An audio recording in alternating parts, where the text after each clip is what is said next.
Hai, Assalamualaikum warahmatullahi wabarakatuh.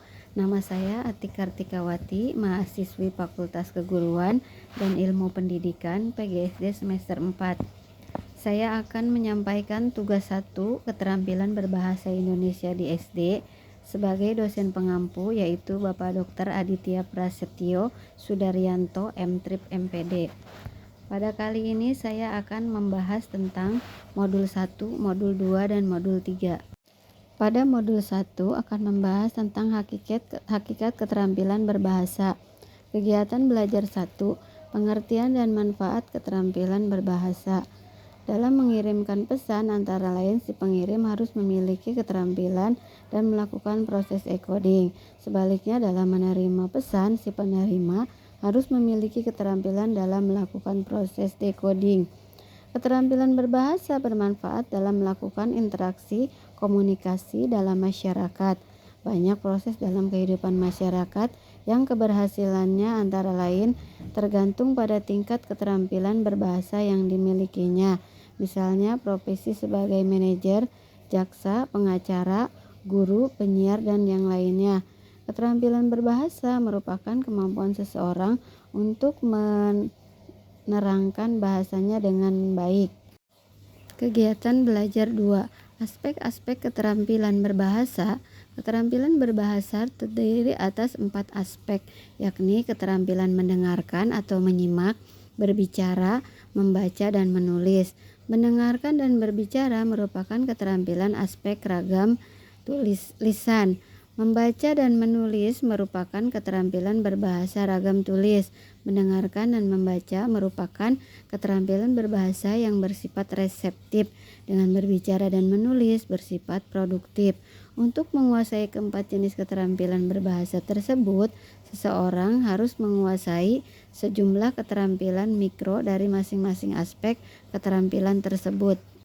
Kegiatan belajar 3. Keterkaitan antara aspek keterampilan berbahasa. Berbicara dan mendengarkan, menyimak merupakan dua aspek keterampilan berbahasa lisan yang berkaitan. Berbicara bersifat produktif dan menyimak bersifat reflektif. Dua aspek keterampilan berbahasa lainnya yaitu menulis dan membaca. Keduanya merupakan jenis keterampilan berbahasa dalam aktivitas berkomunikasi. Keempat aspek keterampilan berbahasa itu tidak digunakan secara tunggal, melainkan digunakan secara bersama-sama demi mencapai tujuan komunikasi. Modul 2 yaitu keterampilan menyimak. Pada kegiatan belajar 1, keterampilan menyimak permulaan. Menyimak bahasa merupakan pelajaran pertama menggunakan bahasa. Salah satu keterampilan berbahasa yang didapat secara alamiah, mulai dari menirukan bunyi-bunyi, kata-kata dan dari orang di sekitarnya, dan menyimak yang akhirnya dapat berkomunikasi dengan lancar. Menurut Jago Tarigan, tujuan menyimak yaitu mendapatkan fakta, menganalisis fakta, mengevaluasi fakta, mendapatkan inspirasi, menghibur diri, dan meningkatkan kemampuan berbicara. Adapun fungsi menyimak yaitu 1. Menirukan lafal atau bunyi bahasa Indonesia yang baik dan benar. 2. Mengemukakan tema dan nilai dalam dongeng.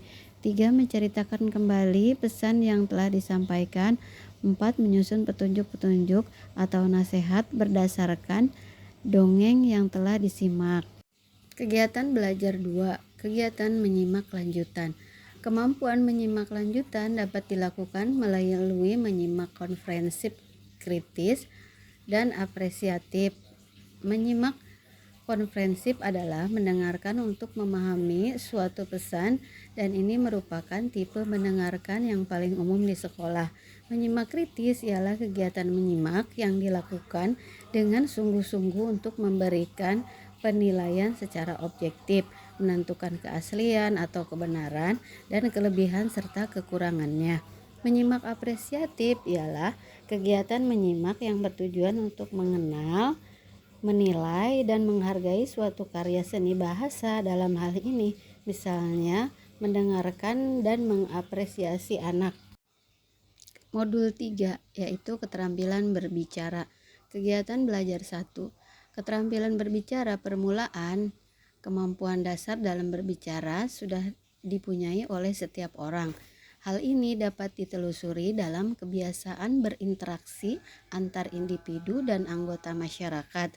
Ketika suasana santai, kemampuan dasar dalam berbicara yang biasa dilakukan orang dalam dialog. Kegiatan belajar 2. Keterampilan berbicara lanjutan. Berbicara adalah keterampilan menyampaikan pesan melalui bahasa lisan.